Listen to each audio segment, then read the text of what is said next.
When the wars ended, most survivors looked inward. They rebuilt cities, restored titles, reclaimed lands that had been burned, flooded, or abandoned. They argued about borders, laws, and who deserved to rule what remained of Westeros. Arya Stark looked west, not because she was restless, though she was. Not because she hated home, though home no longer held her. She looked west because every map ended there. Because beyond the sunset sea lay only blank parchment and speculation, and Arya Stark had never been able to leave a blank space unexplored. When the Great Council asked her what she wanted, her answer confused them. She did not ask for land, she did not ask for rank or reward, she did not even ask to return to Winterfell. She said she would sail west of Westeros, not south, where power still poisoned everything it touched, not east, where memories of slavery and blood followed her name, west, where no one had written her story yet. Her family tried to stop her. Sansa argued from responsibility. The North needed family. Winterfell needed blood ties to remain strong. Arya listened, but she was already gone. Jon tried to understand.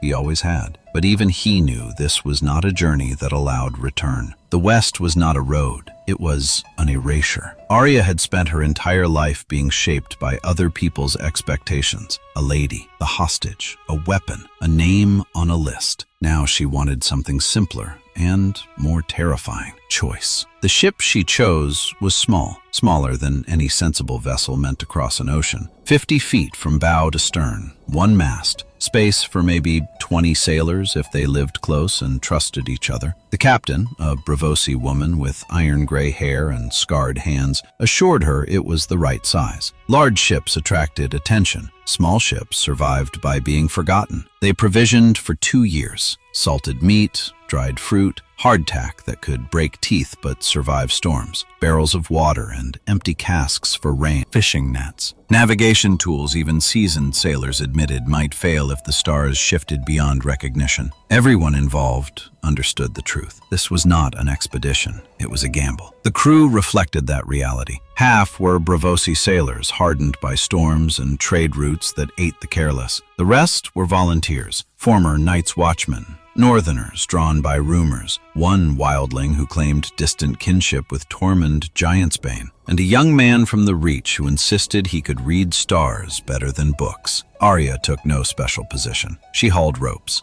scrubbed decks, took night watches. She did not want authority handed to her. She wanted it earned, or not at all. When they left White Harbor, the coast stretched behind them like a last question. Arya did not look back. The first month passed quietly. The sea was calm, the winds were kind. Routine formed, and with it, trust. People survived oceans not through courage, but through repetition. The second month tested them. A storm came down from the north, violent, relentless. Waves rose like walls. Wind tore at sails with an animal hunger. Rain struck skin like fists. For 3 days they fought the sea. They lost 2 crew members, swept overboard, gone before hands could reach them. There was no dramatic funeral, only silence, then division of belongings, then movement. The ocean did not pause for grief. By the 4th month, fog swallowed them. Not drifting mist, but a living shroud. Thick, gray, endless. Visibility vanished. Navigation became guesswork. The sun disappeared. The stars did not return. It was during the fog that they found the islands. They emerged like ghosts from nothing. Rocky shores, no trees, no life, only ruins. Stone structures worn smooth by wind and salt. Carvings unlike anything Arya had seen in Westeros. Geometric patterns that hurt to stare at too long. Symbols that might have been language or warning. They anchored and explored cautiously. Arya walked among the ruins with needle in hand, feeling the same instinct she had felt in Braavos, in Harrenhal, in the House of Black and White. Someone had been here, long before Westeros remembered itself. One carving stopped them all. Figures, almost human but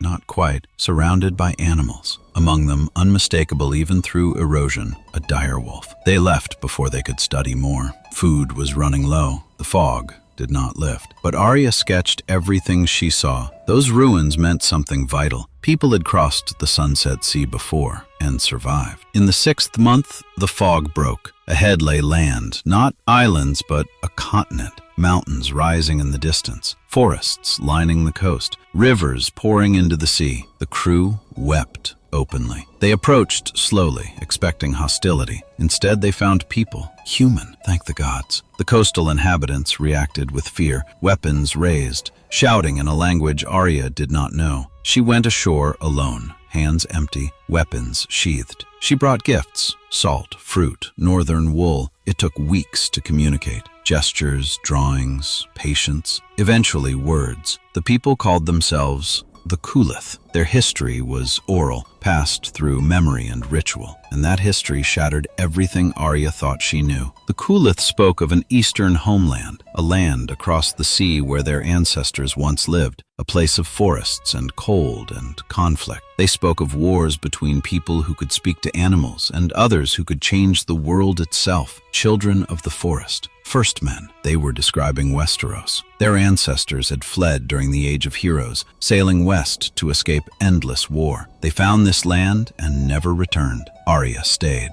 1 year became 2. She learned their language, their customs, their understanding of balance rather than dominance. They learned about Westeros, about White Walkers, dragons, and a war that nearly ended everything. The world expanded. In the 2nd year, Arya made her choice. One ship would return east, filled with maps, artifacts, letters. She wrote to Sansa, carefully, clearly. She wrote to Jon, knowing it might never reach him. She sent knowledge home, but she did not go with it. There were more lands west, other continents, other peoples. The world did not end at one discovery. The crew changed over time. Some returned east, others joined. When the original captain died of fever in the 3rd year, Arya took command. Not because she demanded it, but because everyone already followed her. She led the way she always had, by action, by fairness, by never asking anyone to do what she would not. By the 8th year, they had mapped multiple continents, established trade routes, discovered cultures with magic systems rooted not in blood, but harmony, cities built on water, forests that never froze. Arya's name spread, not as Stark, not as assassin, not as hero, as explorer. The letters continued reaching Westeros for 15 years, then they stopped. Some said she died at sea. Others claimed she settled beyond known lands. Some believed she sailed too far for messengers to follow. The truth was quieter. Arya stood at the bow of her ship, hair threaded with gray, eyes still sharp. The ocean stretched endlessly ahead. A young crew member asked, "Captain, when do we turn back?" Arya adjusted the sails. "When we run out of world." She never returned to Westeros, and she never needed to, because Arya Stark was never meant to rule land. She was meant to expand it. Next, we return not to people but to symbols made flesh. Ghost and Nymeria, the direwolves who outlived the Game of Thrones itself. Subscribe to Zaldrizis Iexio and tell me, was Arya running from home or finally moving toward who she was always meant to be?